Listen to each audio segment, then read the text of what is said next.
Wait, do you know that silly little game named Legendary Swords RPG, where you go around fighting mobs and getting new swords? Well, it may also hold a sad, depressive side, and maybe a cry for help. When loading into a private server, you will be able to go out of bounds and find an event replay section. When clicking this alarm clock, you will be transported to a game called Departure.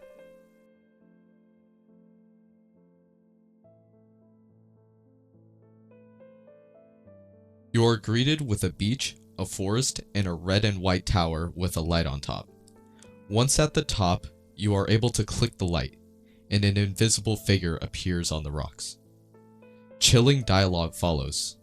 I'm already on my way out, and especially when it says, I don't want you to come with me. That would be morbid. You are then able to walk towards the beach and climb on the rocks to reach it.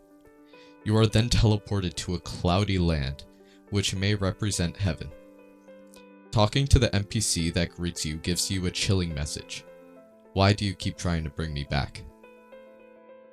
This opening may be an introduction to loss. The tower acts as a guide and bridge between two worlds, and the invisible figure seems like someone who has already accepted that they are leaving, or that they may have already gone. The player, however, clearly hasn't come to this revelation. Being asked, why do you keep trying to bring me back, shows that this isn't just a story about finding a lost soul, but about refusing to let go of someone who has already gone.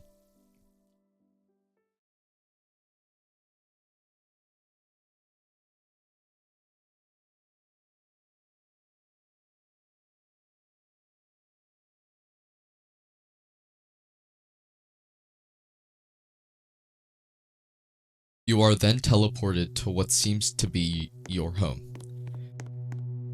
The hum is piercing.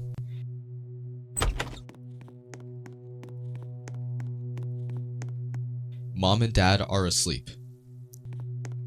You creep downstairs and grab an apple from the fridge.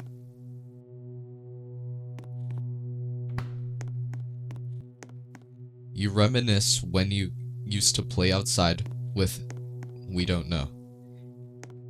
You head upstairs and go back to bed.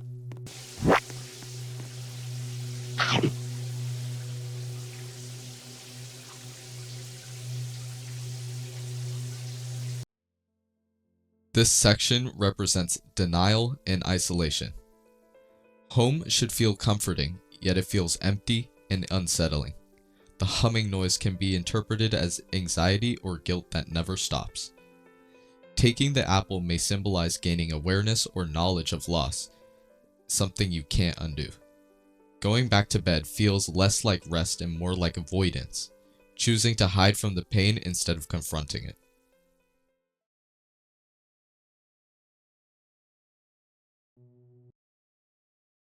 You are transported to a game called Confrontation. The same notes repeat, and the NPCs you talk to give chilling messages. Too late.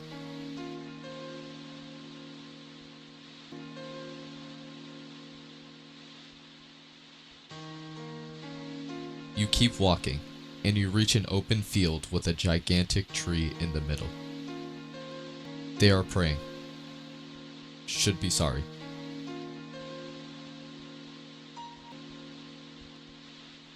You reach an orchard.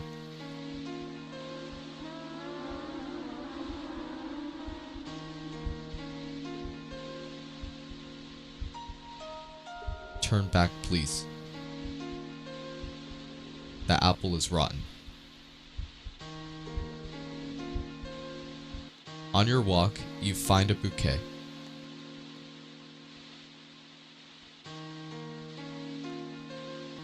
Something seems off. And just when you seem to be walking for eternity, you see it. Your grave. You place the flowers.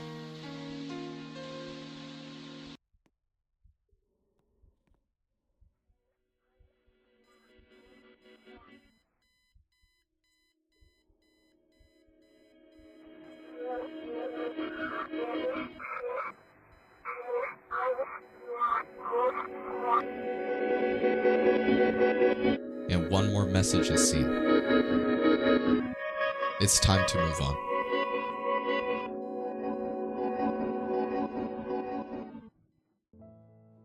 This is where the game forces you to face the truth.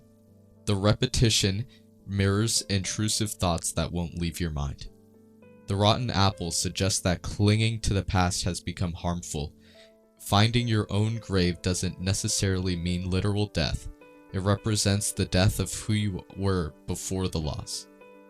Placing the bouquet is an act of acceptance, and the message "it's time to move on" feels less like an ending and more like permission to keep going.